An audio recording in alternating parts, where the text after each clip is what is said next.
तो इसकी बदबू आ रही है। दिल्ली में नहीं आती।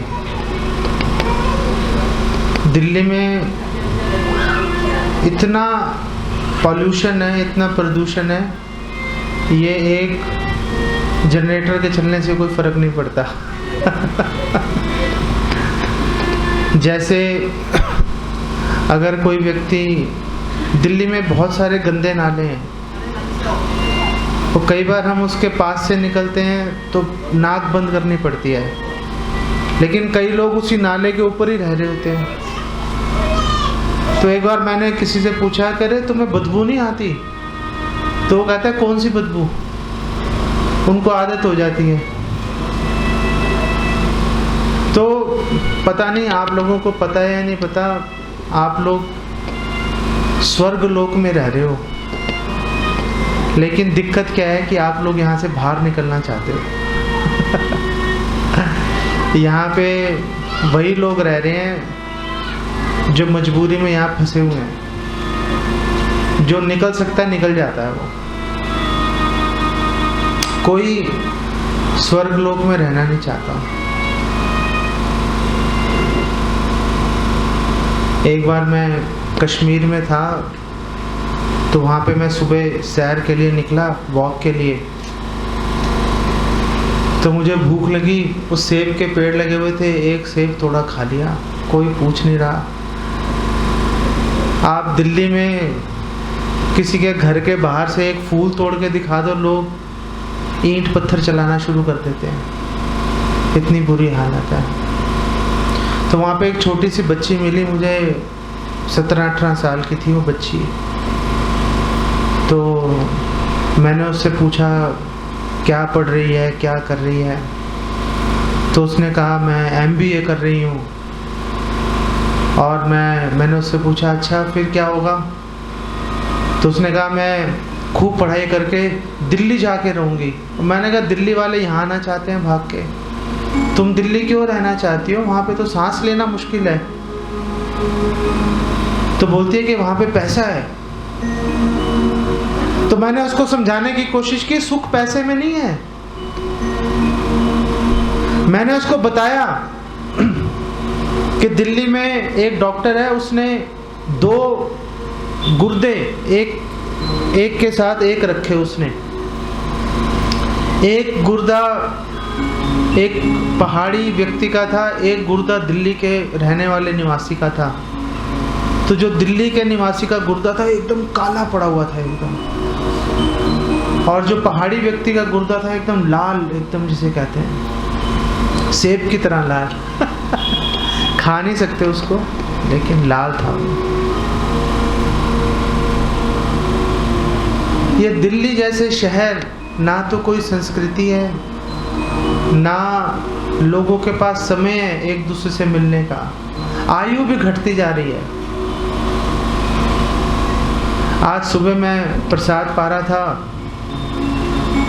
तो मेरे साथ आए हुए भक्तों को मैं बोल रहा था कि दिल्ली जाके बड़ी समस्या आएगी। यहाँ पर तो 5 तरह की शाक मिल रही है, और कटहल भी ऐसा है, बिल्कुल जो पका हुआ कटहल है, उसके सामने शहद शर्मा जाएगा, मुंह छुपा के भाग जाएगा। इतना मीठा। खाने में थोड़ी दिक्कत होती है उसको, हमें अभ्यास नहीं है ना खाने का, तो खाने में थोड़ी दिक्कत होती है उसको। अच्छा, अनानास, आप उसको क्या बोलते हो? अनानास ही बोलते हो। दिल्ली में मैंने अनानास खाने छोड़ दिए। अनानास की अगर मैं एक टुकड़ा भी खा लूं तो मेरी जो ज़बान है कट जाती है, इतना तेज़ाब है उसके अंदर। यहाँ पे मैं पूरा अनानास खा गया, कुछ हुआ ही नहीं। हाथ में पकड़ा, उससे रस गिरना शुरू हो गया। दिल्ली के अनानास को आप निचोड़ दो, कुछ नहीं होता। बड़ा बुरा हाल है। तो मैं भक्तों को बोल रहा था कि पता नहीं दिल्ली जाके आप लोगों की और आपके यहाँ के प्रसाद की बहुत याद आने वाली है। तो आपको तो बल्कि इश्तिहार छपवा देने चाहिए कि अगर आप यहाँ पे आओगे आपको अच्छा प्रसाद खाने को मिलेगा, तो देखना कितने भक्त आएंगे यहाँ पर। ओके। तो हम कल बात कर रहे थे अजामिल की, तो हमने बात की थी किस तरह ये अजामिल ने एक दृश्य देखा और दृश्य देख के वो मोहित हो गया, उसका मन काम वासना से भर गया। लेकिन बड़े दुख की बात यह है कि उस समय तो एक ही अजामिल था, आज तो घर घर में अजामिल बैठे हैं। घर घर के अंदर काम वासना से भरी चित्र देखने को मिल रहे हैं, सुलभ हो गए इंटरनेट के माध्यम से। घर घर में लोग अजामिल बने बैठे हैं और लोग सोच रहे हैं कि काम वासना अच्छी है।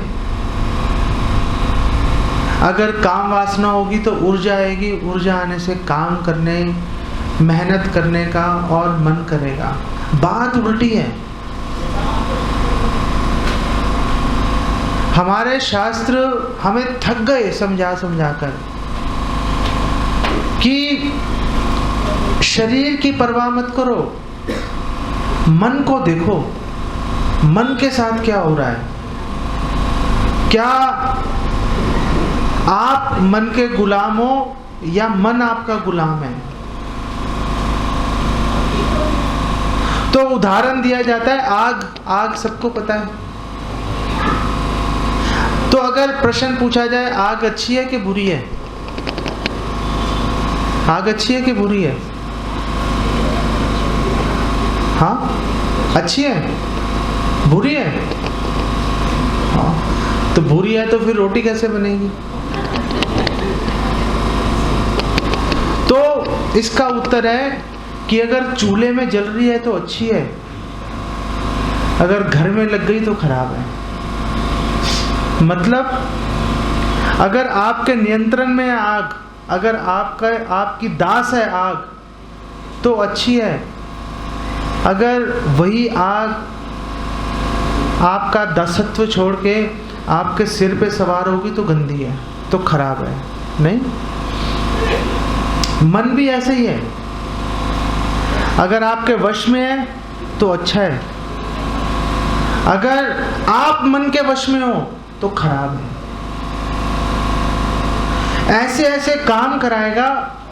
हमारे शास्त्रों में लिखा है कि गर्हित काम करवाएगा, अभक्ष भोजन करवाएगा आपसे।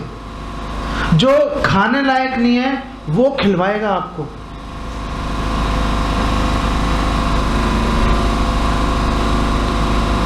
अभी मैं कलकत्ता में था तो वहाँ पर एक भक्त मिले, मुझे बता रहे थे, कह रहे थे कई लोग तो ऐसे हैं, पता नहीं एक मछली होती है हिल्सा, ऐसे कुछ नाम होता है, पता नहीं क्या नाम था, नाम भूल गया।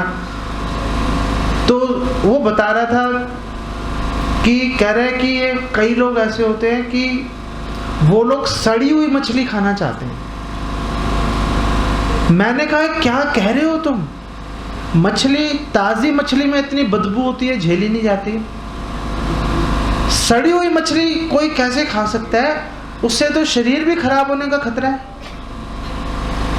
उसने कहा नहीं, लोगों को उससे बहुत आनंद आता है खाकर, सड़ी हुई मछली को खाकर। इसीलिए बोला गया कि अभक्ष,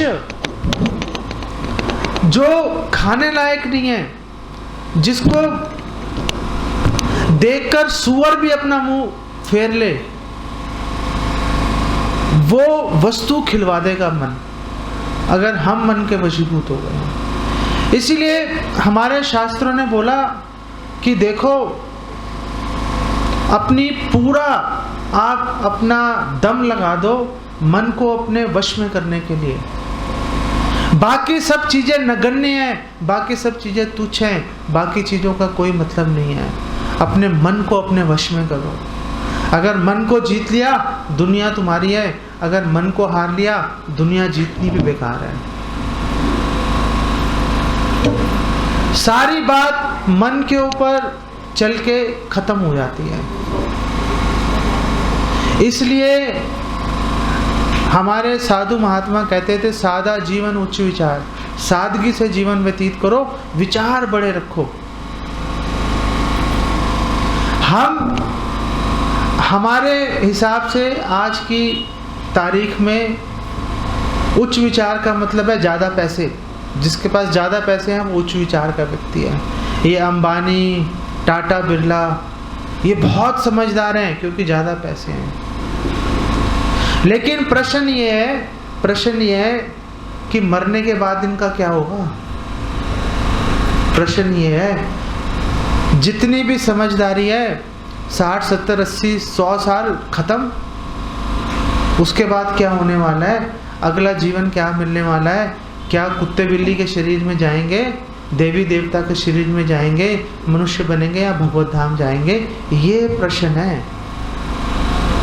और हमने बात की थी, इसी को बोलते हैं अथातो ब्रह्म जिज्ञासा, कि आखिर कहाँ से आए हैं, कहाँ जाना है, क्या करना है।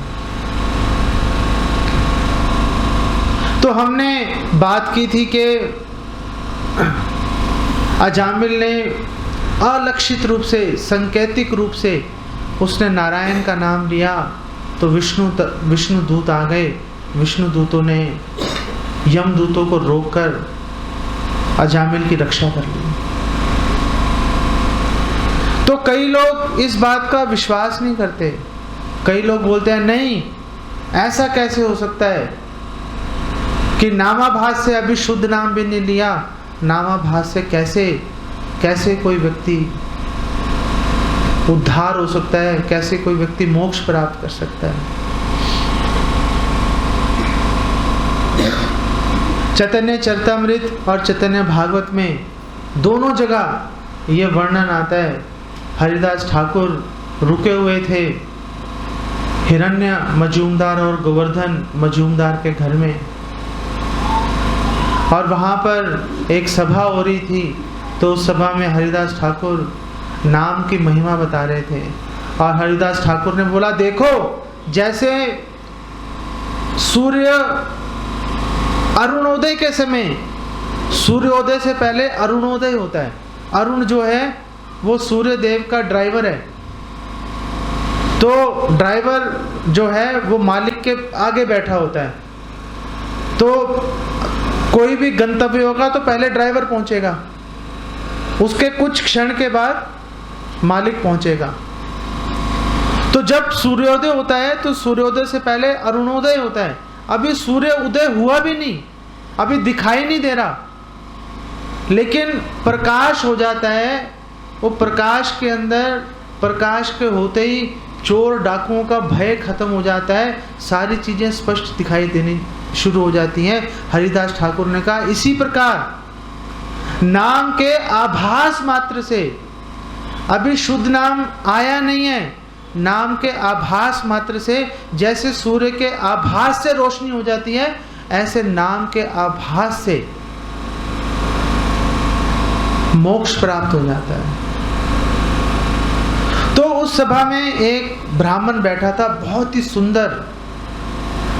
चैतन्य चरितामृत में लिखा है कि उसकी कमल जैसी उसकी उंगलियां थी, उसके हाथों की, उसकी सुंदर आंखें थी और ऊंची नाक थी उसकी।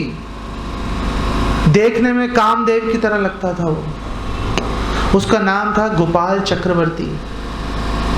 उसको क्रोध आ गया, गुस्सा आ गया उसको। उसने बोला कि ये हरिदास, कैसे कह दिया तुमने ये बात।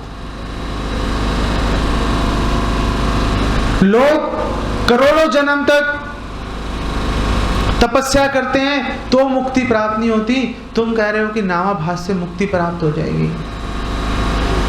अगर यह बात झूठ निकली तो मैं तुम्हारा नाक काट लूंगा। हरिदास ठाकुर कुछ नहीं बोले, वहां से मुस्कुराकर हरि नाम करते हुए चले गए। 3 दिन के अंदर अंदर उस गोपाल चक्रवर्ती को कुष्ठ रोग हो गया और उसकी जो ऊंची नाक थी, सुंदर नाक, गल के गिर गई। उसकी जो सुंदर उंगलियां थी वो गल के नीचे गिर गई उसकी। तो कृष्णदास कविराज गोस्वामी और वृंदावन दास ठाकुर कह रहे हैं कि देखो, अगर नाम की महिमा पर अगर श्रद्धा नहीं रखोगे तो गोपाल चक्रवर्ती को याद कर लेना। गोपाल चक्रवर्ती का क्या हाल हुआ था, उसका याद कर लेना उसको। तो हम आते हैं कि जब बात चल रही थी कि यमदूत निकाल रहे थे उसको यमपाश से बांधकर उसकी आत्मा को बाहर, अजामिल की विष्णुदूत चार आए, उन्होंने रोक दिया, कर रुक जाओ, नहीं ले जा सकते तुम। तो यमदूतों ने कहा क्यों नहीं ले जा सकते? तो विष्णुदूतों ने बोला कि अच्छा, हमें कुछ प्रश्न है हमारे, हमें उन प्रश्नों के उत्तर दे दो। हमारे कुछ प्रश्न है, अगर तुम उत्तर दे दोगे तो हम तुम्हें ले जाने देंगे। तो विष्णुदूतों ने उनसे प्रश्न पूछा कि अच्छा, तुम ये बताओ कि धर्म का तत्व क्या है? धर्म का तत्व क्या है? अधर्म के लक्षण क्या हैं?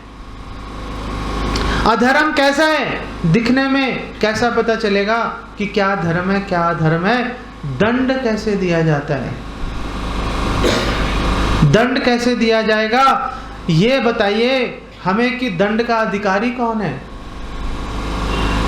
दंड का अधिकारी कौन है? कौन ऐसा व्यक्ति है जिसको दंड मिलेगा और कौन ऐसा व्यक्ति है जिसको दंड नहीं मिलेगा? और हमें यह बताइए कि क्या सारे लोगों को, सारे सकाम कर्मियों को दंड मिलेगा या उनमें से कुछ बच जाएंगे? तो उन्होंने कहा कि विष्णुदूतों ने हमें इन 5 प्रश्नों के उत्तर दे दो, तो फिर आगे कुछ बात करेंगे आपसे, तो सोचेंगे क्या करना है क्या नहीं करना।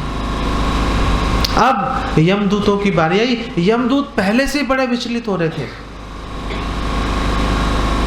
उनके जीवन में ये पहली बार हुआ था कि किसी जीव को लेने गए हो और विफल हो गए हो। बहुत गुस्से में थे वो, बहुत गुस्से में थे। लेकिन विष्णु दूतों के सामने असहाय महसूस कर रहे थे। तो उन्होंने, यमदूतों ने उत्तर दिया उनका। तो पहला प्रश्न उन्होंने पूछा था कि धर्म का तत्व क्या है? तो यमदूतों ने बोला वेद प्रणिहितो धर्मो, कि जो वेदों में जिसका वर्णन है वो धर्म है, जो वेदों में लिखा गया है वो धर्म है।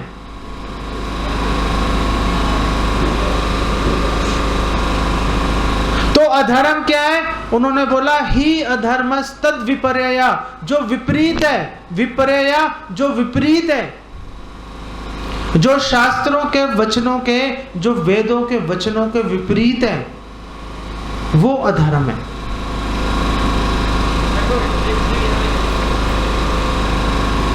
तो विष्णुदूतों ने बोला कि ये तो बताओ कि हम वेदों की बात माने क्यों? वेदों में ऐसी क्या खास बात है कि हम वेदों की बात मान लें?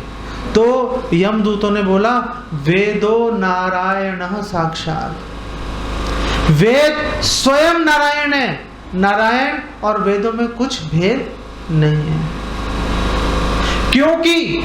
क्योंकि वेदों और नारायण में कोई भेद नहीं है, इसीलिए वेदों की बात मानना अनिवार्य है।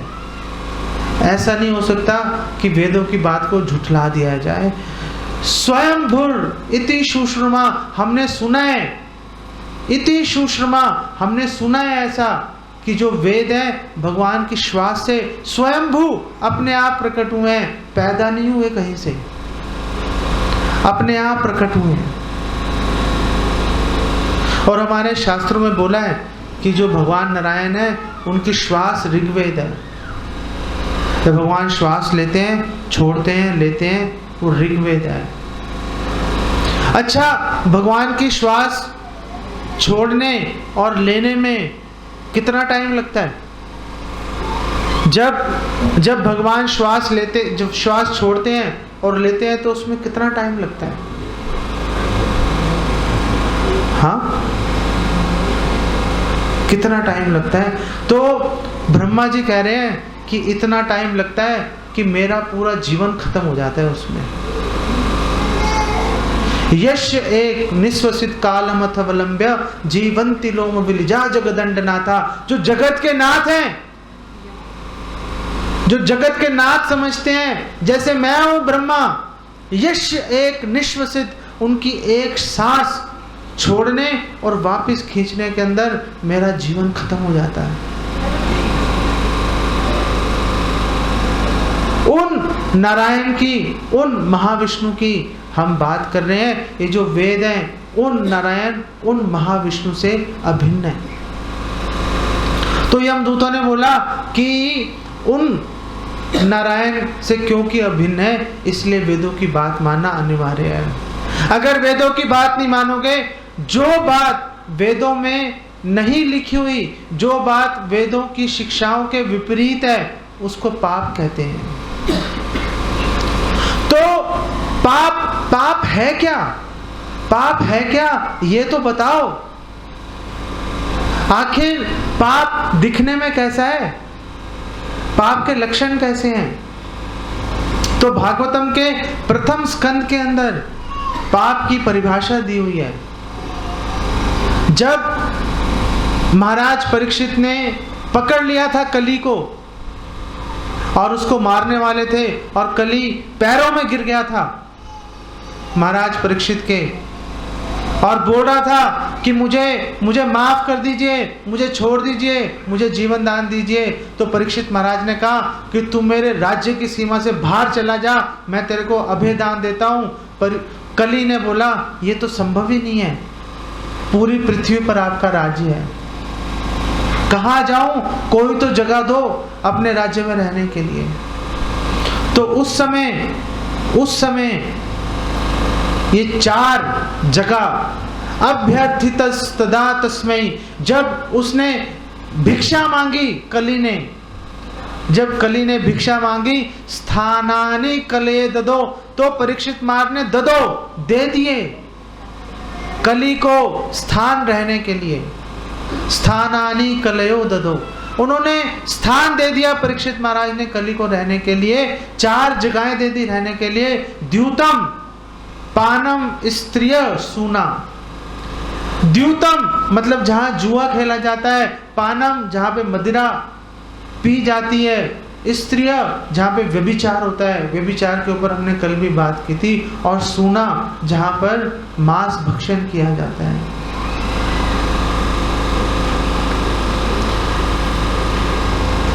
मांस भक्षण की तो बात ही छोड़ दो। अच्छा, मजे की बात पता है क्या है? मजे की बात यह है, अगर कोई पूछे कि मांस छोड़ना आसान है कि मुश्किल है? अच्छा, मांस छोड़ने से भी ज्यादा मुश्किल काम क्या है? आप में से कोई बता सकता है? और शराब मदिरा छोड़ने से ज्यादा मुश्किल काम क्या है? आपको पता है लोग मांस खाना छोड़ देते हैं, प्याज नहीं छोड़ पाते। लोगों को समझाओ कि मांस मत खाओ, मांस का मतलब समझ लो। मांस का मतलब संस्कृत में मांस को बोलते हैं मांस।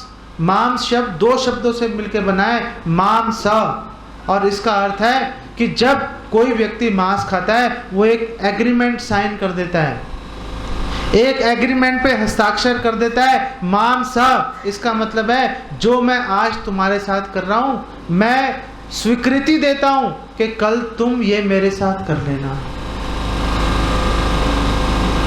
मांस, ये मांस है।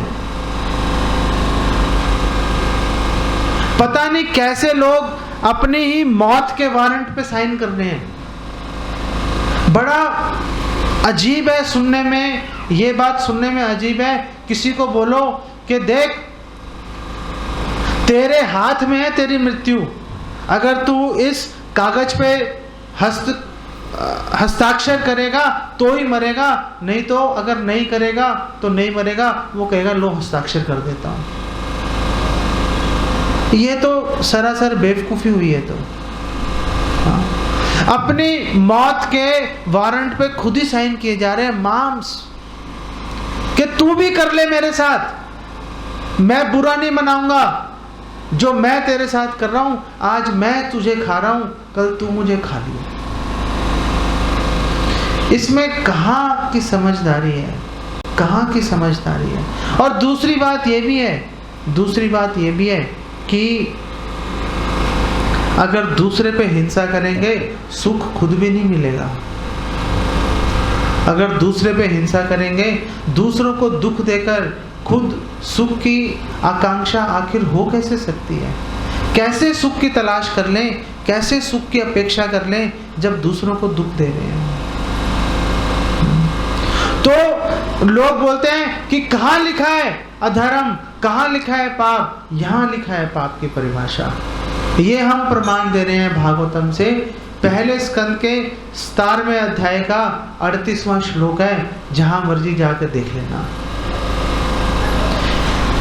यत्र अधर्मश्च चतुर्विधा, ये 4 तरह के अधर्म या पाप हैं। जो भी इन 4 गतिविधियों में लगेगा उसको जीवन में कभी भी श्रेय की, जीवन में कभी भी सुख की, कल्याण की आशा करना बेकार है।